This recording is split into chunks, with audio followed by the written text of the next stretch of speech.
मतलब कि new batch है ना? हाँ ये न्यू बैच है। अच्छा, आज स्टार्ट हुई है ये। हाँ। हाँ अच्छा। सर मैंने मैम से बोला था ऐड करने के लिए, तो उन्होंने मुझे ऐड कर दिया। सर मतलब कि मैं तो लेट ज्वाइन हुई थी 24 मार्च वाले में, तो मैंने बोला कि मैम मुझे आप ऐड कर दो, जो भी मतलब मेरा लेक्चर छूटा हुआ है उसको मैं कवर कर लूंगी। तो ये तो मेरा हो चुका है, और जो मेरा छूटा है सर जब वो होगा तो मैं ज्वाइन कर लूंगी। हाँ बिल्कुल बिल्कुल। ओके सर, सर बस ये क्लियर करना था। ठीक ठीक। Okay sir.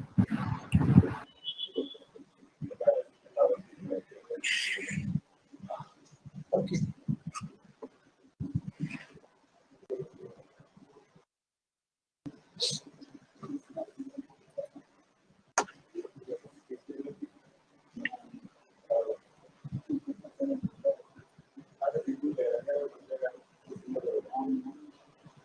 तो हम लोग स्टार्ट करते हैं। आप लोग आज फर्स्ट क्लास में,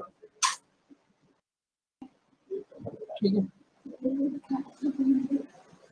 बेसिकली सबसे पहले आपको ये बताया होना चाहिए कि मैं आप लोगों को रीजनिंग पढ़ाऊंगा।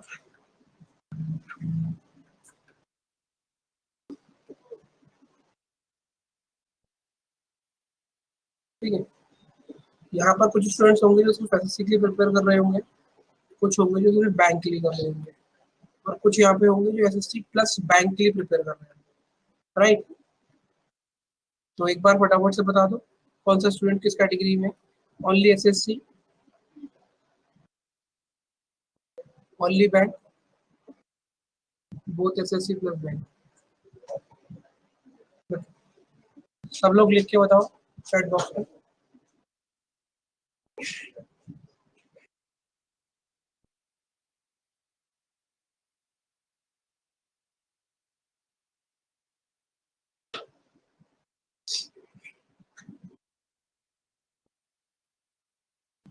ठीक है।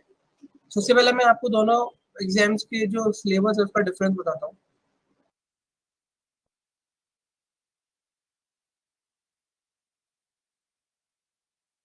दोनों एग्जाम्स के लिए 4 सब्जेक्ट्स इंपॉर्टेंट है आपका।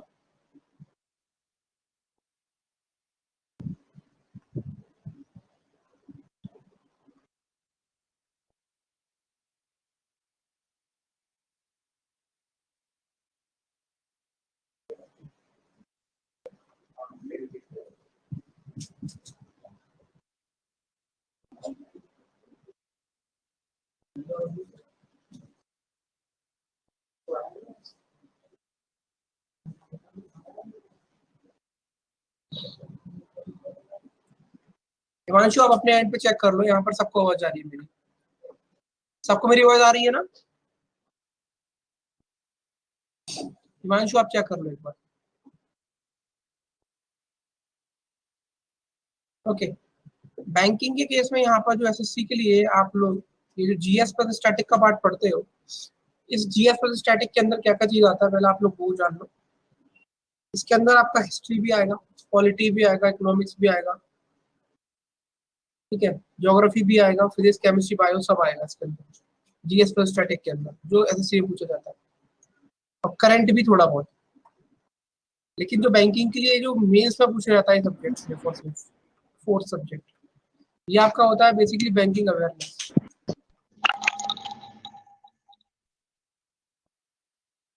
ठीक है। इससे इसके अंदर जो क्वेश्चन पूछे जाते हैं वो मोस्टली बैंक से रिलेटेड रहते हैं, और 80% करंट अफेयर्स आता है लास्ट 6 मंथ्स का, और वो जो करंट अफेयर्स होता है वो आपका रिलेट करता है सिर्फ और सिर्फ बैंकिंग बैकग्राउंड से या बैंकिंग की न्यूज से, 80%। ठीक है। तो यहाँ पर आप बोल सकते हो बैंकिंग अवेयरनेस या फिर फाइनेंशियल अवेयरनेस, ठीक है, बैंकिंग के केस में, लेकिन ये सिर्फ और सिर्फ मेंस में आता है। ठीक है। अब डिस्कस करते हैं मैथ्स को लेकर कि मैथ्स के सिलेबस में क्या डिफरेंस है, उसके बाद रीजनिंग की बात कर लेंगे। जो एसएससी वाले स्टूडेंट्स होते हैं उनको अरिथमेटिक पूरा पढ़ना पड़ता है, प्लस उसमें इनको एडवांस पढ़ना पड़ता है। ठीक है। जो बैंकिंग वाले स्टूडेंट्स हैं उन्हें अरिथमेटिक पढ़ना पड़ता है पूरा,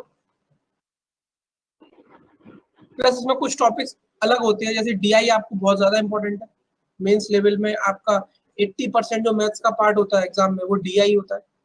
प्लस इसमें कुछ टॉपिक्स आपके होते हैं इनइक्वालिटी मैथ्स में, जो आपको एसएससी में पढ़ने की जरूरत नहीं पड़ती, यहाँ पर कैलकुलेशन जो होता है आपका बेसिक, जैसे कि square root cube root cube find करना, स्क्वायर फाइंड करना, ठीक है, सिंप्लीफिकेशन वगैरह, ये सब चीजें आपको यहाँ पढ़नी है मैथ्स में, ठीक है। और ये आपको करना है एसएससी वाले स्टूडेंट्स को, एडवांस पढ़ना पड़ता है। एडवांस में आपका ट्रिग्नोमेट्री, ज्योमेट्री, मेंसुरेशन, अलजेब्रा, ये 4 टॉपिक्स आपको पढ़ने पड़ते हैं। अब बात करते हैं रीजनिंग के लिए, जिसके लिए मैं आपको पढ़ाऊंगा, रीजनिंग ही पढ़ाऊंगा मैं आपको, तो उसकी सिलेबस की बात करते हैं।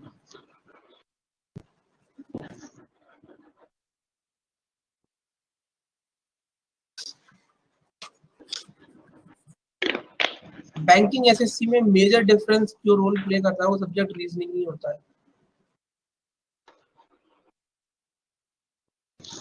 मोर देन 70% सिलेबस अलग है दोनों एग्जाम्स का, मोर देन 70 नहीं, आप मोर देन 75 बोल सकते हो। 75% सिलेबस दोनों एग्जाम्स का अलग अलग है, ठीक है। तो यहाँ पर हम लोग जो इस पर्टिकुलर टाइम स्लॉट है 10 से 12 का टाइम स्लॉट जो आपको दिया गया आपके बैच को, यहाँ पर सबसे पहले हम वो टॉपिक्स कवर करेंगे जो कॉमन है आपके एसएससी प्लस बैंक के लिए, ठीक है। उसके बाद जो एसएससी वाले स्टूडेंट्स हैं उनकी 2 से 3 दोपहर में क्लास हुआ करेगी, वीक में 2 या 3, वहां पर हम ओनली एसएससी का सिलेबस कवर करेंगे।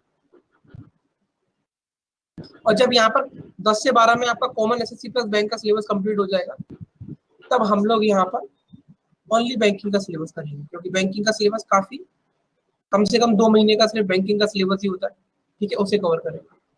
और आपके जो बैंकिंग के मेंस के टॉपिक होते हैं रीजनिंग के, जो सिर्फ मेंस में पूछे जाते हैं, उसकी क्लास आपकी वीकली हुआ करेगी, क्योंकि ज्यादा टॉपिक्स नहीं है, उसकी क्लास आपकी वीकली होगी सैटरडे को,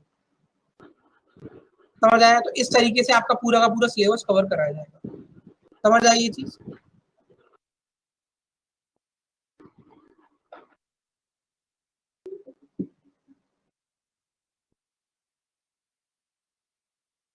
समझ आया किस तरीके से आपका पूरा सिलेबस कवर कराया जाएगा।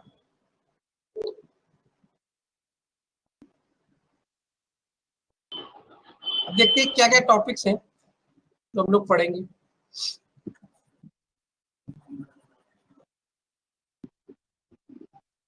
सर मैंने अभी ज्वाइन किया है, तो क्या क्या आपने पढ़ाया है थोड़ा बता देंगे? मैंने पढ़ाया अभी कुछ भी नहीं है, सिर्फ आपको इंट्रोडक्शन दे रहा हूँ पूरा बैंकिंग जी सर। के। बैंकिंग में क्या है एसएससी के अंदर, एसएससी के अंदर क्या है और बैंकिंग के अंदर क्या है, ठीक है। जो लोग रेलवे के एग्जाम्स भी देते हैं वो लोग अपने आप को एसएससी के सिलेबस के अकॉर्डिंग वो कर सकते हैं, मैच कर सकते हैं, क्योंकि रेलवे के एग्जाम में सिर्फ इंग्लिश नहीं आती है ना, और वहां पर बाकी सब कुछ आता है, ठीक है। तो किसी ने कभी यहाँ पर, क्या आप फ्यूचर में दोगे, डिफरेंट डिफरेंट पोस्ट होती है रेलवे के अंदर, जेई की, एसएससी की, तो उन पोस्टों के अप्लाई करोगे तो वहां पर सिर्फ इंग्लिश नहीं आती, इंग्लिश रेलवे के सिलेबस से एक्सक्लूडेड है, सिर्फ और सिर्फ आपका मैथ, रीजनिंग और general awareness including all the subjects, history, polity, economic, geography, physics, chemistry, bio and statistics, ठीक है। अब हम डिस्कस करते हैं सिलेबस को लेकर। सिलेबस बहुत ज्यादा डिफर करता है। अगर मैं बात करूंगा तो जो मेजर रोल, जैसे मैं अभी अभी स्टार्टिंग में बोला था कि एसएससी और बैंक में जो मेजर डिफरेंस क्रिएट करने वाला सब्जेक्ट है वो आपका रीजनिंग ही है। यहाँ बीच में मैं देखता हूँ कॉमन टॉपिक्स आपके, जो आपको कॉमन पढ़ने हैं दोनों लोगों को। और इस कॉमन में भी आप भी समझो कि अगर जो भी यहाँ पर, पहले मैं कॉमन टॉपिक्स के नाम लिखता हूँ।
तो ये जो आपके 7 टॉपिक्स है ना, ये आपके कॉमन है एसएससी और बैंक के लिए।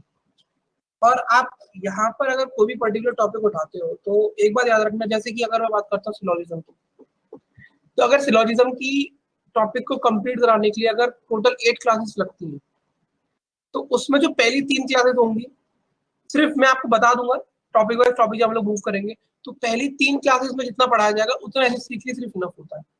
मतलब ये एक आपको आइडिया है हर सब्जेक्ट के अंदर, क्योंकि जो रीजनिंग का पार्ट है वो आपको पता होना चाहिए कि बैंकिंग में मेंस में भी आता है, लेकिन एसएससी का सिर्फ और सिर्फ आपका इस क्या बोलते हैं सिर्फ प्रीलिम्स में आता है, ठीक है। और बैंकिंग में जो इसका लेवल रहता है, अगर आप मेंस की बात करोगे तो वो मॉडरेट टू हार्ड लेवल तक जाता है, लेकिन आप पीओ लेवल की एग्जाम की बात करोगे तो वो हार्ड होता है, और क्लरिकल में भी वो कोई इजी नहीं देते हैं, वो मॉडरेट टू हार्ड ही रखते हैं, ठीक है। तो इसलिए रीजनिंग का कोई भी टॉपिक आप उठाओगे तो आपको डिटेल में डेप्थ में पढ़ना पड़ेगा अगर आप बैंकिंग की कॉन्टेक्स्ट में बात करोगे।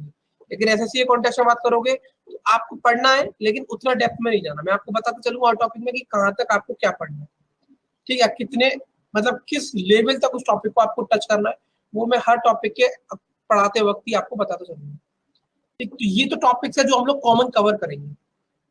इसके बाद ये जो चलेगा पहला आपका ये चलेगा 10 से 12 के 10 से 12 के टाइम स्लॉट में।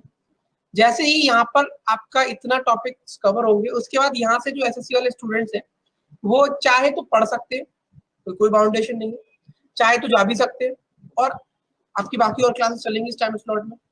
उसके बाद यहाँ पर हम लोग जो सिलेबस करेंगे वो ओनली बैंकिंग वाला होगा, जिसमें आपका टॉपिक आएगा puzzle, sitting arrangement,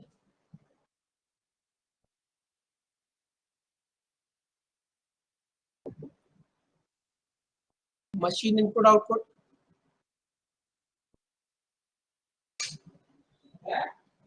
data sufficiency.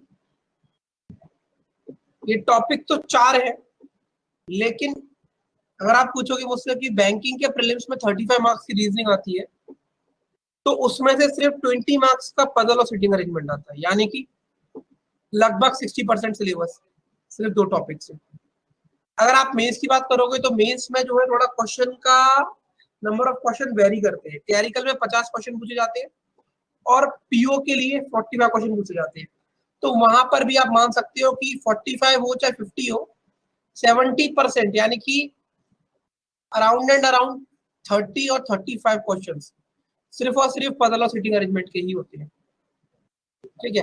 तो ये दोनों टॉपिक्स बहुत ज्यादा इंपॉर्टेंट है आपके लिए, बैंकिंग वाले स्टूडेंट्स के लिए।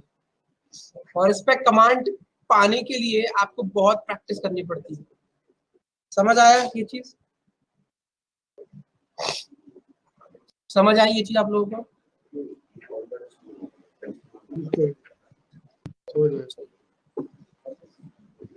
ठीक। उसके बाद हम लोग ये तो अभी यहाँ पर ये तो आपका चलेगा। इसके बाद कुछ टॉपिक्स आपके जो बच जाते हैं बैंकिंग के, जो सिर्फ मेंस में पूछे जाते हैं आपके, वो चलेंगे आपके सैटरडे वाली क्लास में, ठीक है। और वो 4 मंथ्स के अंदर आपका Saturday to Saturday 16 to 17 class में कंप्लीट हो जाएगा, क्योंकि वो लेंथी टॉपिक्स नहीं है, ठीक। उसके बाद हम बात करते हैं कि 2 से 3 के टाइम स्लॉट में जो एसएससी वाले स्टूडेंट्स हैं वो यहाँ पर आएंगे और अपना सिलेबस कंप्लीट करेंगे। तो टॉपिक्स आपके एसएससी के लिए क्या हो एक बार देखो, dice, calendar, number series,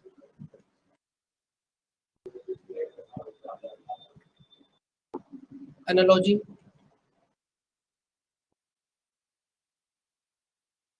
classification,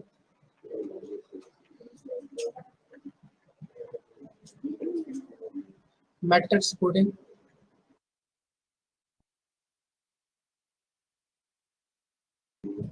उसके बाद आपका यहाँ पर काफी नॉन वर्बल का पार्ट आता है, जैसे mirror image, water image,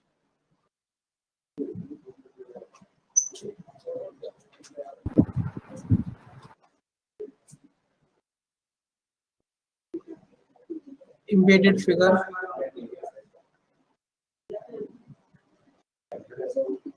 figure completion,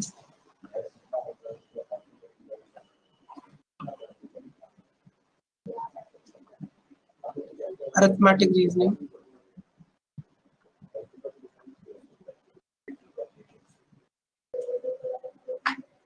ये सारे, और कुछ टॉपिक्स जो बैंकिंग के मेंस में पूछे जाते हैं ना, उसमें से एक आधा क्वेश्चन वो लोग एसएससी में डाल देते हैं। तो जब वो टॉपिक मैं कराऊंगा तब मैं आपको बोलूंगा कि आप सैटरडे वाली क्लास आकर ज्वाइन कर लो, आपको पहले से बोल दिया जाएगा। ठीक है, तो ये आपका ओवरऑल सिलेबस है, यहाँ पर जो आपके सामने लिखा हुआ है इसको एक बार देख लो, इसका स्क्रीनशॉट लेना तो ले लो।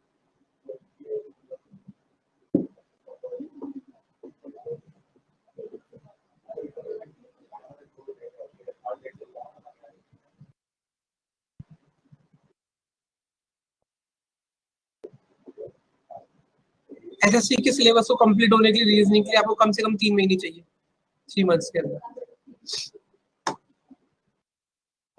आप लगा लो आपका आज 15 जून है, 15 जून, 15 जुलाई, 15 अगस्त, 15 सितंबर तक आपका कंप्लीट हो जाएगा। ओके, ठीक। तो यहाँ पर कितने सारे स्टूडेंट्स हैं जो फ्रेशर्स हैं या जिन्होंने कभी एग्जाम दिया नहीं है, या जिन लोगों ने एक आध अटेम्प्ट दिए हैं, या ऐसे कितने लोग हैं जो एलिजिबल नहीं है या जो एलिजिबल है, यहाँ पर अपने बारे में बताओ। फ्रेशर हो दीपांशु, ठीक है। फ्रेशर हो अगर, तो क्या एलिजिबल हो दीपांशु, इस तरीके से बताओ। Fresher not eligible yet.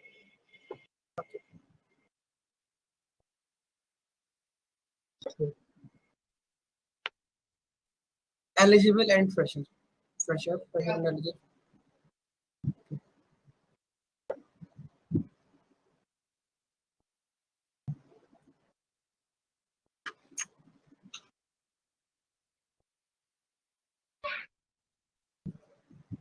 Okay, ठीक है, ठीक है। तो जो लोग फ्रेशर और एलिजिबल है उनके लिए मैं बताता हूँ। आप में से कितने लोगों ने एसबीआई क्लर्क के लिए अप्लाई कर रखा है, जो नोटिफिकेशन आया था? जो लोग फ्रेशर और एलिजिबल है मैं उनसे पूछ रहा हूँ।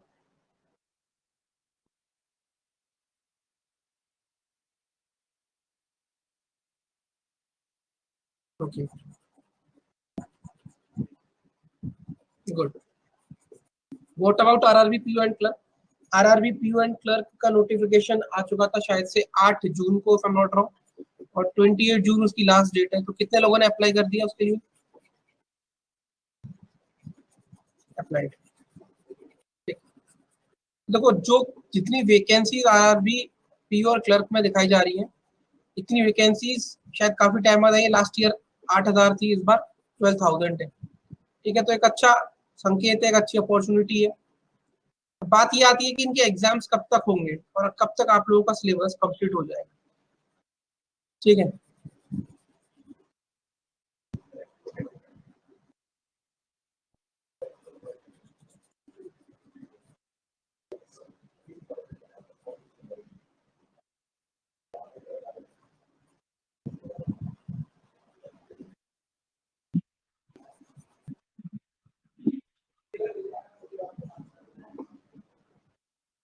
ठीक है। तो जो आपका एसबीआई क्लर्क का पेपर है उसके बारे में तो मैं नहीं बोल सकता, क्योंकि जो एसबीआई क्लर्क का आपका पेपर होगा ये आपका कंप्लीट हो जाएगा, ये मतलब हो जाएगा इस महीने नहीं, इस महीने तो कैंसिल हो गया, पोस्टपोन हो गया, जुलाई या अगस्त में प्रीलिम्स जो उसका होगा।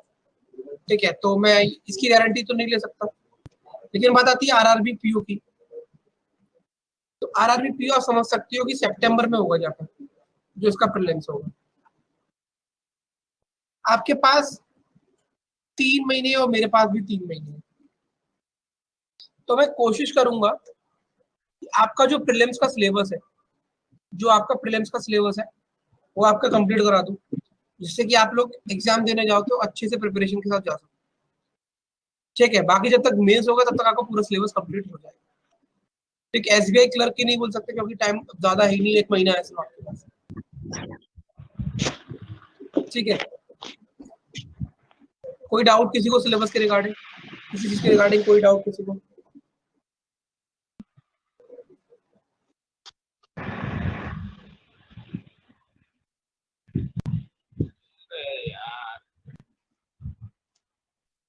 ठीक है, चलो हम लोग स्टार्ट करते हैं सिलेबस के साथ।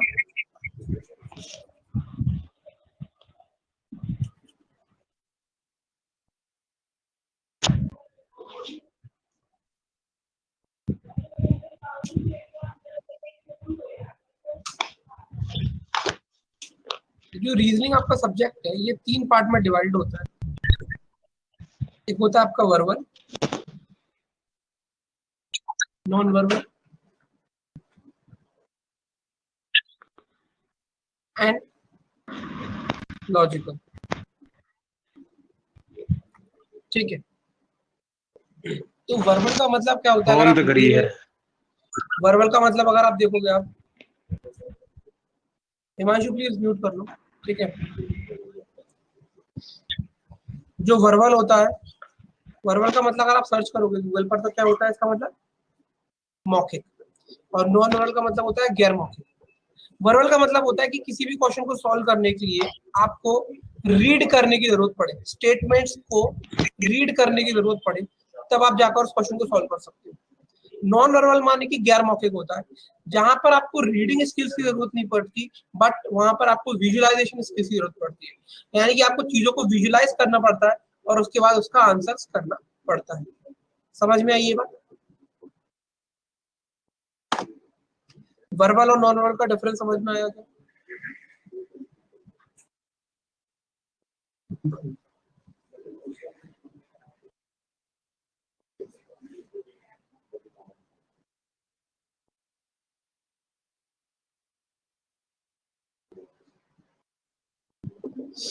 ठीक है, अब जो हमारा फोकस है, for now we will shift to logical reasoning.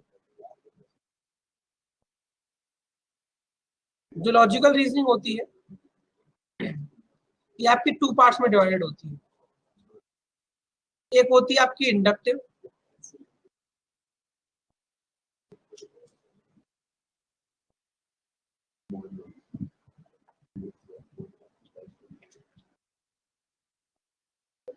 और दूसरी होती है आपकी डिडक्टिव।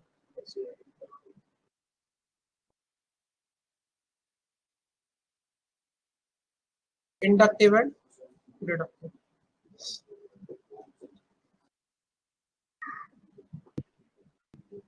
तो जो डिडक्टिव रीजनिंग है, इसका मीनिंग समझेंगे कि व्हाट डिडक्टिव और इंडक्टिव का मीनिंग क्या होता है। डिडक्टिव रीजनिंग के अंदर हम लोग पढ़ेंगे सिलोजिज्म, ये जो आपका टॉपिक का नाम डाला हुआ है नीचे, सिलोजिज्म।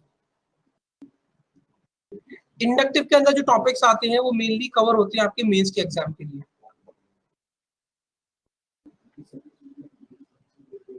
जैसे कि स्टेटमेंट, assumption,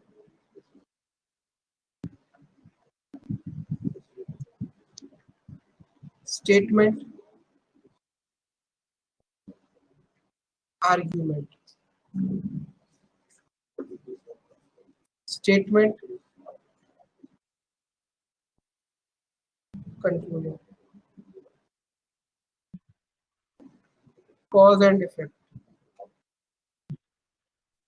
तो ये जो टॉपिक्स होते हैं ये आपके इंडक्टिव के अंदर पढ़े जाते हैं। समझ आया? और ये टॉपिक आपके मेंस के लिए स्टडी करे जाएंगे, जो हम लोग सैटरडे को करेंगे। इसके अलावा भी कुछ टॉपिक्स है, जैसे डिसीजन मेकिंग हो गया, आपका डाटा सफिशिएंसी हो गया, वो भी आपको सैटरडे को ही कवर कराया जाएगा। समझ में आया इंडक्टिव डिडक्टिव के अंदर क्या क्या टॉपिक्स आपको पढ़ने हैं? अब बात आती है कि इंडक्टिव और डिडक्टिव का मीनिंग क्या होता है। तो क्या कोई बता सकता है what is the difference between inductive and deductive?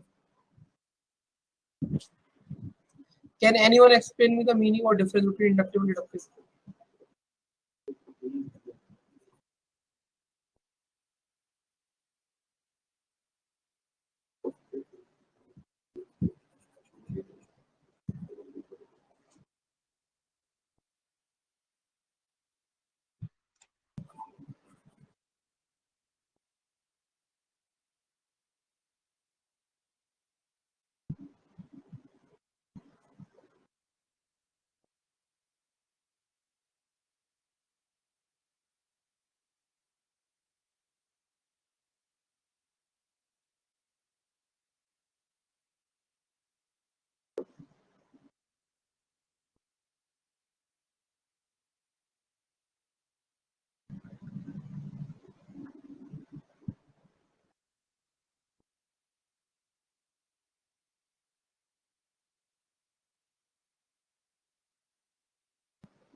Okay, कोई और कुछ इसको आइडिया है इंडायरेक्ट डिडक्टिव के बारे में यहाँ पर?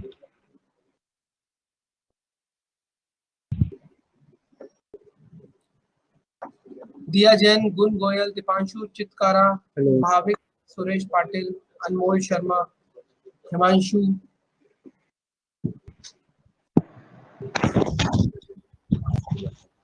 ओके, अच्छा,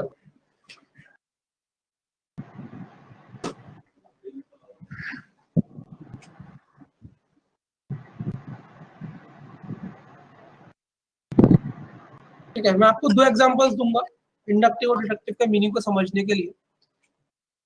दूसरा, अगर पहले एग्जांपल में समझ में नहीं आता तो दूसरा दूंगा, अगर पहले में समझ में आ जाता है तो दूसरे की जरूरत आपको नहीं पड़ेगी।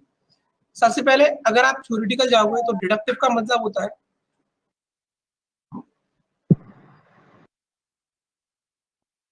उसी की आईडी से किया है मैंने, उसी की आईडी से किया है।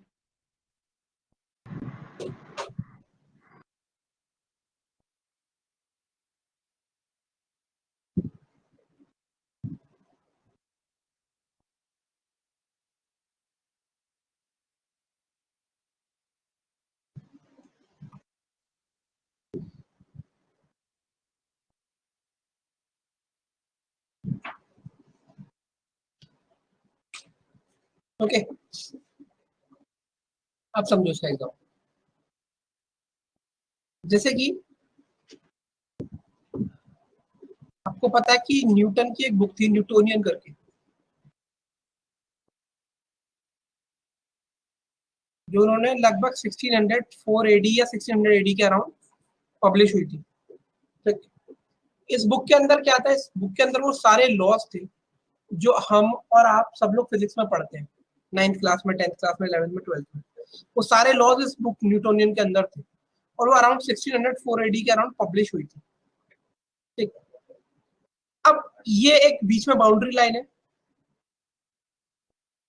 इस बाउंड्री लाइन की इस तरफ है 1604 के बाद की दुनिया, या इसको इधर कर लेते हैं, हाँ इस तरफ है 1604 के बाद की दुनिया, और इस तरफ लाइन के इस तरफ है 1604 से पहले की दुनिया। ठीक, अब जब 1604 से पहले की अगर मैं बात करता हूं, यानी कि मैं कैसे टाइम पीरियड में किस चीज को रेफरेंस रख के कंपैरिजन कर रहा हूं, न्यूटन की बुक न्यूटोनियन के पब्लिश होने के टाइम पीरियड को लेकर। अगर मैं 1604 के पहले की बात करता हूं तो उस टाइम पर न्यूटन की बुक न्यूटोनियन पब्लिश नहीं हुई थी।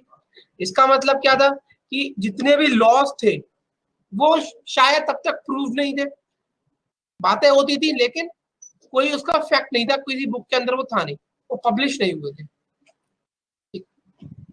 तो अगर 1604 से पहले की बात करते हैं, एक एग्जांपल लेते हैं कि एक बंदा पेड़ के नीचे आराम कर रहा है, करेक्ट, एक फल उसके आगे सर पे गिरता है, दो लोग क्रिकेट खेल रहे होते हैं, ये बॉलिंग करता है, ये बैट से बॉल को हवा में भेजता है।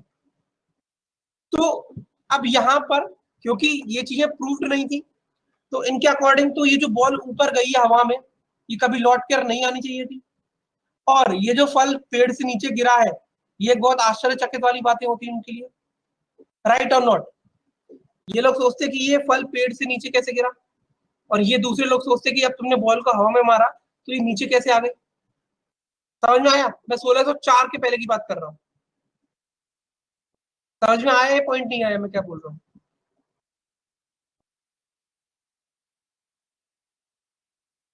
सर आपने तो बताया, पर ये जो पर्टिकुलर टू जनरलाइज चीज का मीनिंग क्या है? तो यहाँ भी एग्जाम्पल को समझो कैसे।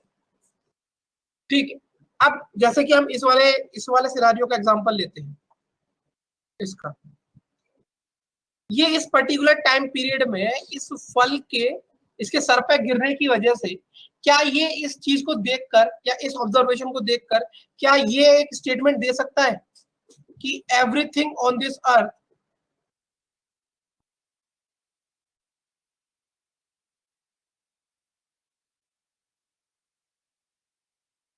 is attracted towards the center.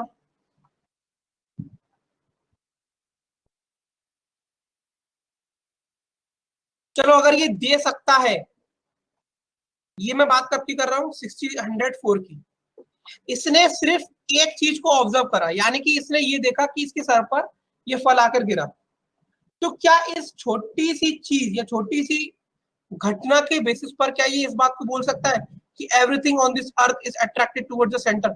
बताओ, क्या ये बोल सकता है?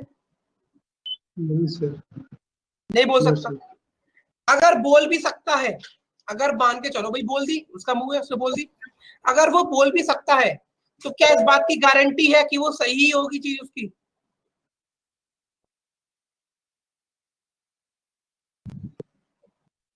अब यहां पर ऊपर जो पॉइंट लिखा इसका मतलब क्या हुआ, इसने एक एग्जाम्पल देखा, मतलब एक चीज अपने संग होती हुई देखी, जो क्या है एक पर्टिकुलर चीज थी, और उस पर्टिकुलर चीजों के बेसिस पर इसने इसे जनरलाइज करने की कोशिश करी, तब इसने ये स्टेटमेंट दिया कि एवरीथिंग।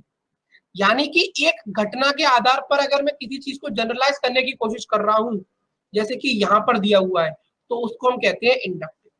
क्या आप समझ में आया?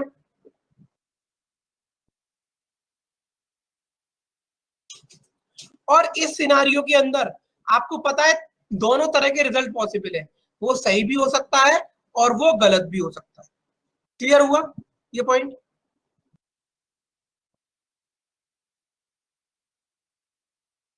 जी तो सर। यहाँ, हाँ, तो यहाँ पर इंडक्टिव के अंदर आप दूसरा पॉइंट ऐड कर सकते हो,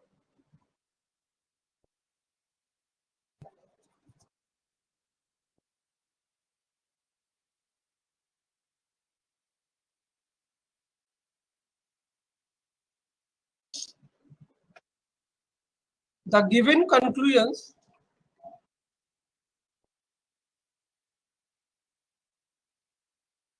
on the basis of above results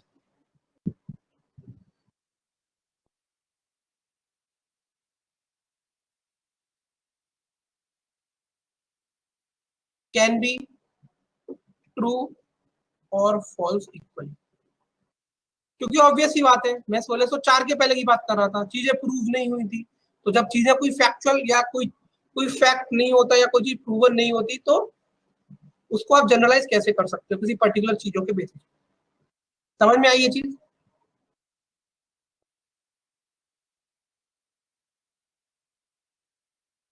ji sir. ठीक। अगर इसी एग्जाम्पल को 1604 के बाद अगर मैं देखूं, वापस से वही बंदा बैठा हुआ है पेड़ के नीचे, फिर से फल आके गिरता है। अब ऑब्वियस सी बात है कि न्यूटन की बुक पब्लिश हो चुकी है, उसने लॉज लिख दिए हैं, उसने ये भी बता दिया है कि सारी चीज धरती के केंद्र की ओर आकर्षित होती है, everything is attracted towards the centre of the earth. तो क्या अब वो उस पर्टिकुलर एग्जाम्पल का बेसिस पर अगर ये बात बोलता, तो क्या वो सही होता?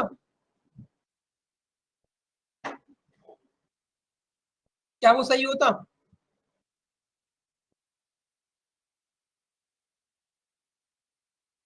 जी हाँ, क्योंकि उसने अब जो बात बोली है ना, वो एक फैक्ट या जनरलाइज चीज के बेसिस पर।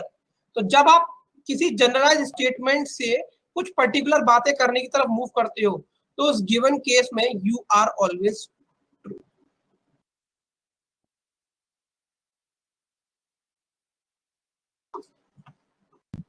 क्या एग्जांपल समझ में आया?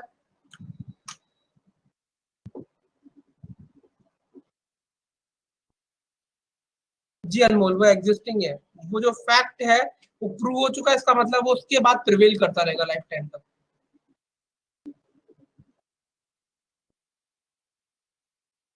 कोई डाउट किसको, किसी भी जने को यहाँ तक?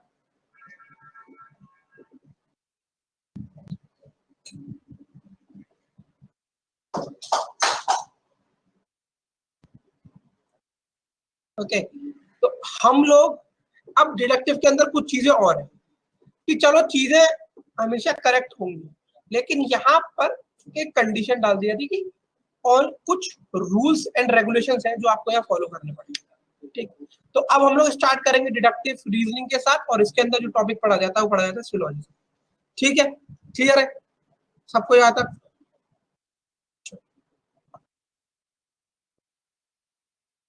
ये आप लोग नोट डाउन करना चाहते हो नोट डाउन कर सकते हो, नोट कर लो इसे डिफरेंस को। ये आपका पॉइंट नंबर 1 है, ये point 2।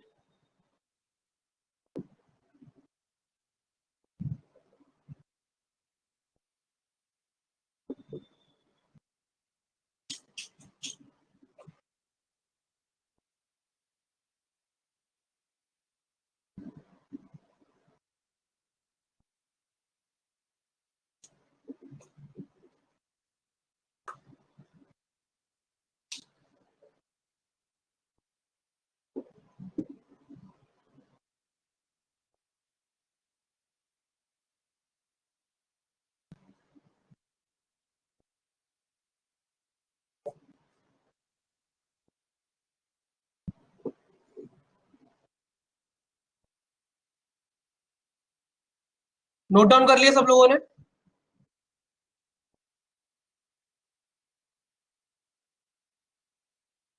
Yes sir. Yes sir. ठीक।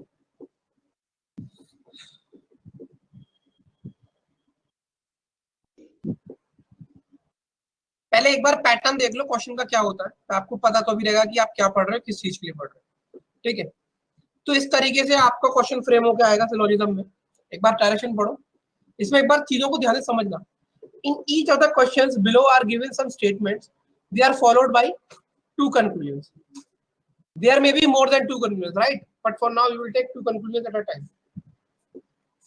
You have to take the given statement to be true, even if they seem to be at variance with commonly known facts. अगर आपको उस पर्टिकुलर स्टेटमेंट को हमेशा, यहाँ पर मैं आपको जब एक रूल्स लिखाऊंगा, एक आपका रूल 7 से 8 रूल्स बनेंगे, 5 रूल से 6 रूल जो भी होंगे, उसके अंदर आपको एक पहला पॉइंट लिखना होगा कि जो स्टेटमेंट होते हैं आपके, वो हमेशा ट्रू होते हैं, even if they seem to be at variance with commonly known facts, because that has nothing to do with it. commonly known facts के साथ उसको कुछ नहीं करना होता। तो गिवन दिए हुए स्टेटमेंट्स आपके हमेशा ट्रू होते हैं और ये आपको हमेशा कंसीडर करना होता है।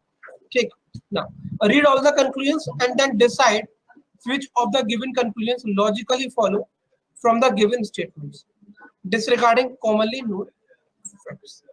Okay, अब आपको इस तरीके से 5 कंक्लूजन्स दिए जाएंगे।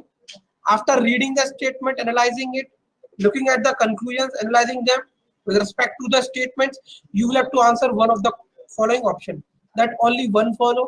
Second, either one or two. It's an interesting one. Neither means no one is correct, or both means both follows. Understood? This is going to be the structure of the question. आपको यहाँ इतने statements दिए जाएंगे 3 type के, और ये 3 मतलब statements आपके ज्यादा भी हो सकते हैं और कंक्लूजन भी आपके ज्यादा हो सकते हैं। समझ आई ये बात?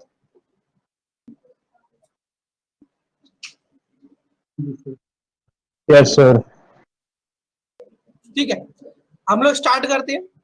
अब यहाँ पर ये बात आती है कि सर हमें स्टेटमेंट्स को एनालाइज करना है सो दैट हम कंक्लूजन्स को जज कर पाए कि वो करेक्ट है या नहीं। तो स्टेटमेंट्स को एनालाइज करने के लिए we will be using one thing and that is called as Venn diagram representation. हम लोग वेन डायग्राम रिप्रेजेंटेशन की हेल्प लेंगे।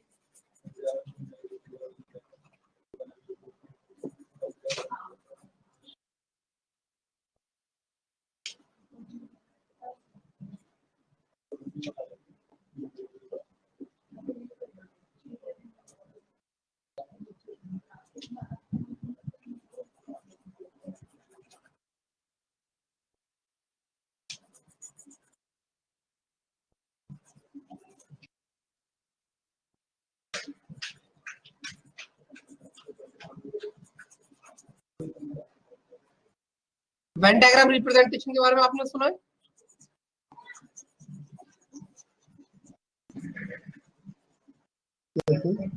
Yes sir. चलो एक छोटा सा एग्जांपल लेकर देखते हैं तो आपको समझ में आ जाएगा क्या चीज होती है।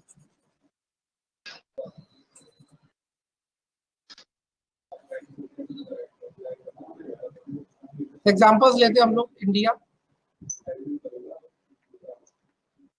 न्यूजीलैंड,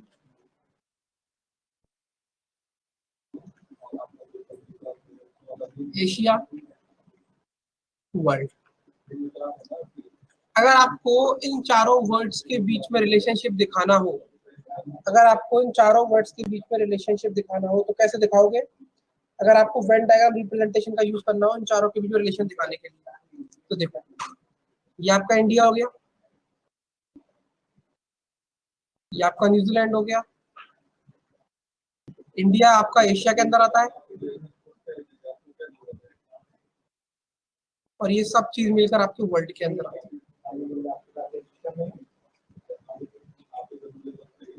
समझ आया?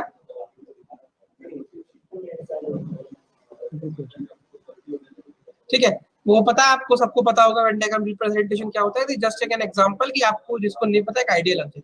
अभी इसमें क्या है कि हमने ऊपर दिए चार वर्ड्स को रिलेट किया है एक डायग्रामेटिक रिप्रेजेंटेशन के थ्रू। तो जो डायग्रामेटिक रिप्रेजेंटेशन होता है इसी को हम लोग क्या बोलते हैं? वेन डायग्राम बोलते हैं। ठीक है,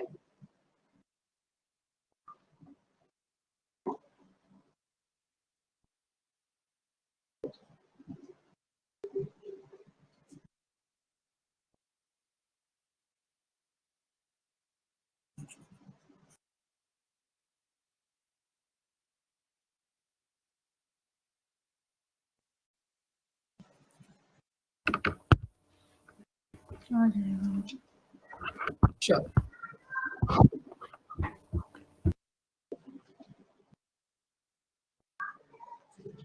इसके अंदर आपको सबसे पहले देखो, एक तो होते हैं आपके यूनिवर्सल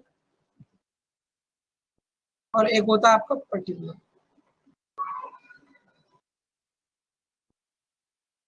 ठीक है, बेसिकली आप बोल सकते हो हम यहाँ पर स्टेटमेंट्स को देखेंगे और स्टेटमेंट के बेसिस पर कॉन्फ्लिक्ट्स को जज करेंगे। तो इसमें आपके यूनिवर्सल स्टेटमेंट्स होते हैं और पर्टिकुलर स्टेटमेंट्स होते हैं। इसके अंदर भी दो आप कैटेगराइजेशन कर सकते हो, यूनिवर्सल पॉजिटिव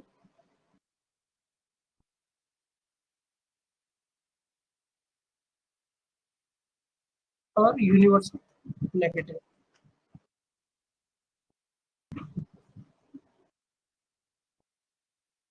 पर्टिकुलर स्टेटमेंट के अंदर देखोगे तो पर्टिकुलर पॉजिटिव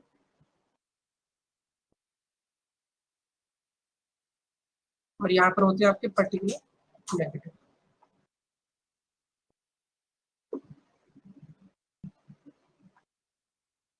ठीक है, यूनिवर्सल पॉजिटिव क्या होता है इसको देखेंगे। यूनिवर्सल पॉजिटिव का मतलब क्या है कि 100% चीजें आपकी पॉजिटिव नेचर की, समझ आया? 100% पॉजिटिव नेचर की, या आप बोल सकते हो ऑल टाइम, मतलब सभी का सभी। समझ आया? यूनिवर्सल पॉजिटिव का मतलब क्या हुआ? ऑल टाइम, यानी कि सभी का सभी। क्लियर है सबको?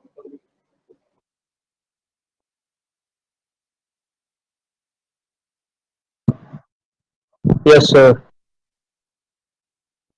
यूनिवर्सल नेगेटिव का मतलब क्या होता है? यहाँ पर आपका या तो आप बोल सकते हो 0% पॉजिटिव होगा या 100% नेगेटिव होगा। यूनिवर्सल नेगेटिव का मतलब क्या होगा यहाँ पर? या तो आप बोल सकते हो 0% पॉजिटिव या 100% नेगेटिव, या आप ये बोल सकते हो नथिंग या नो बोल सकते हो। यहाँ पर नो का मतलब क्या होगा कि कुछ भी पॉजिटिव नहीं है, कुछ भी पॉजिटिव नहीं है, या फिर 0% चीजें पॉजिटिव है। अपना अपना कहने का तरीका। अब पर्टिकुलर पॉजिटिव और पर्टिकुलर नेगेटिव का मतलब क्या है इसको समझो। जैसे कि ये समझो ये एक ग्लास है पानी का, ये आधा भरा हुआ है।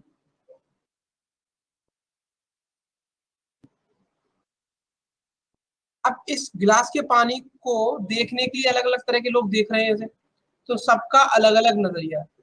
कोई बोलेगा गिलास आधा भरा है, तो जिसने बोला गिलास आधा भरा है वो होंगे पर्टिकुलर पॉजिटिव टाइप के, यानी कि सकारात्मक सोच है लेकिन कुछ है लेकिन सकारात्मक है। कुछ लोग बोलेंगे गिलास आधा खाली है, तो नकारात्मक है लेकिन कुछ नकारात्मक है। नकारात्मक तो है लेकिन सिर्फ कुछ। समझ आया? इसका मतलब क्या हुआ? पर्टिकुलर पॉजिटिव मतलब कुछ सकारात्मक है और पर्टिकुलर नेगेटिव यानी कि कुछ नकारात्मक है। अब किस टाइप के इसमें टर्म्स यूज होंगे उसको भी हम वन बाय वन करके देखेंगे। क्लियर है सबको यहाँ तक? जी सर क्लियर। Yes, sir. ठीक है, वन बाय वन करके सारे टाइप के स्टेटमेंट्स के ऊपर हम पहले इंडिविजुअली स्टडी करेंगे, उसको स्टडी करने के बाद उसके कॉम्बिनेशन के ऊपर क्वेश्चंस देखे जाएंगे। ठीक है, तो सबसे पहले इंपॉर्टेंट है कि इसको इंडिविजुअली स्टडी करना। यहाँ पर कुछ पॉइंट्स हैं जो मैं आपको नोट डाउन कराना चाहता हूँ, वो चीज आप नोट डाउन करो जरा। कुछ पॉइंट्स यहाँ पर आप जहां पर भी नोट्स प्रिपेयर कर रहे हो अपने, वहां पर स्टार्टिंग के पहले पेज पर आधा पेज खाली छोड़ देना। ठीक है, और यहाँ पर पॉइंट्स लिख लो। पहला पॉइंट लिखो सब लोग,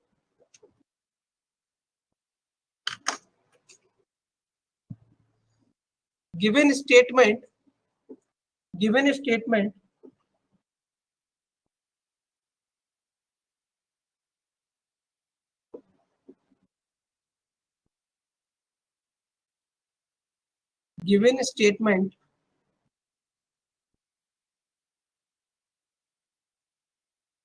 is always 100% in itself, or it is true. The statement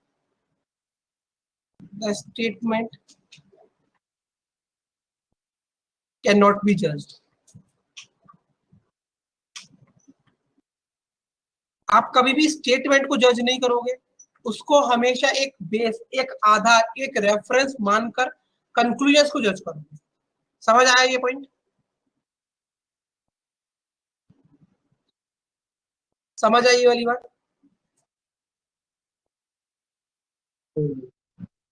yes sir. ठीक, Yes, sir. अब यहां पर लिखो conclusions are to be judged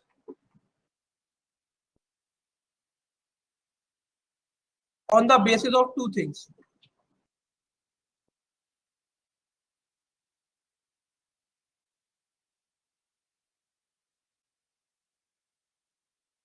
That is number one, obviously statement जो दिया हुआ है आपको, और नंबर टू, क्योंकि आप स्टेटमेंट्स की हेल्प लेकर उनका वेन डायग्राम रिप्रेजेंटेशन बनाओगे, तो कंक्लूजन को जज करने के लिए हम उसकी भी हेल्प लेंगे। यानी कि स्टेटमेंट और वेन डायग्राम की हेल्प ली जाएगी और जज किया जाएगा किस चीज को? कंक्लूजन को। समझ आया point number two? Yes, sir. Yes, sir. ठीक, थर्ड पॉइंट लिखो,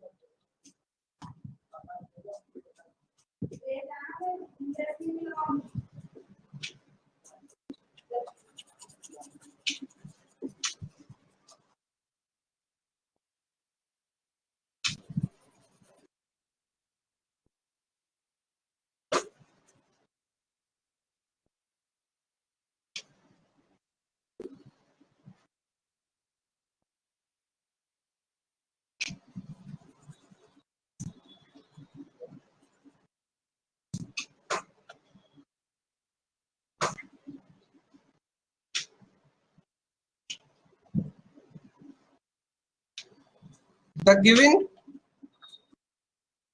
conclusion will only be true or valid if it goes 100% either with the statement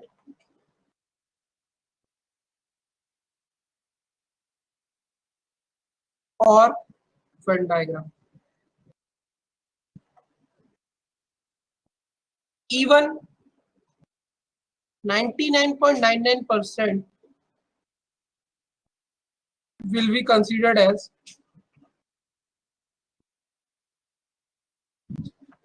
invalid और फॉल्स। समझ आया ये पॉइंट? पॉइंट नंबर थर्ड,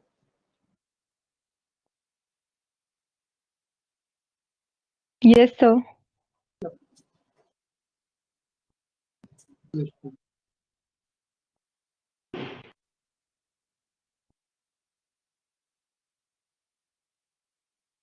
ये जो पॉइंट्स आप जहां पर लिख रहे हो ना, वहां पर स्पेस रखना, क्योंकि वहां पर जैसे हम लोग चैप्टर के अंदर प्रोसीड करेंगे, मैं आपको कुछ ना कुछ पॉइंट्स वहां पर ऐड कराता जाऊंगा। ठीक है, फोर्थ पॉइंट।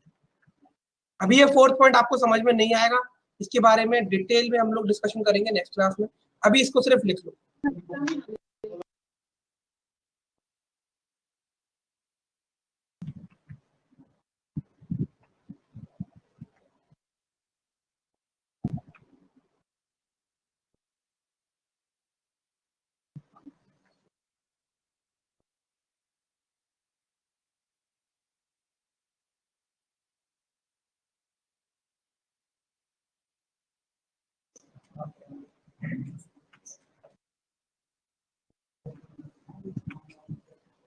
इस वर्ड को मार्क कर लेना। ठीक है, इसके बारे में जो डिस्कशन है वो करा जाएगा, और इसकी जो 100% क्लैरिटी है वो आपको 1 से 2 क्लास में मिलेगी।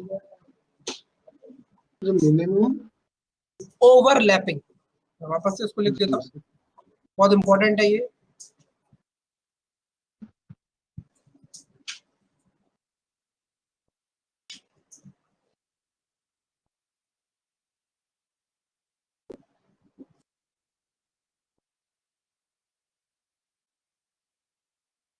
ठीक है,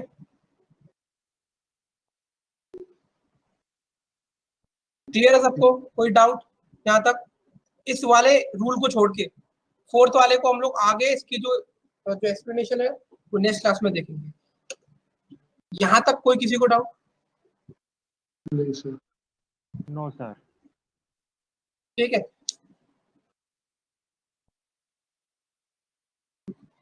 तो इसके आगे हम लोग नेक्स्ट क्लास में प्रोसीड करेंगे। ठीक है,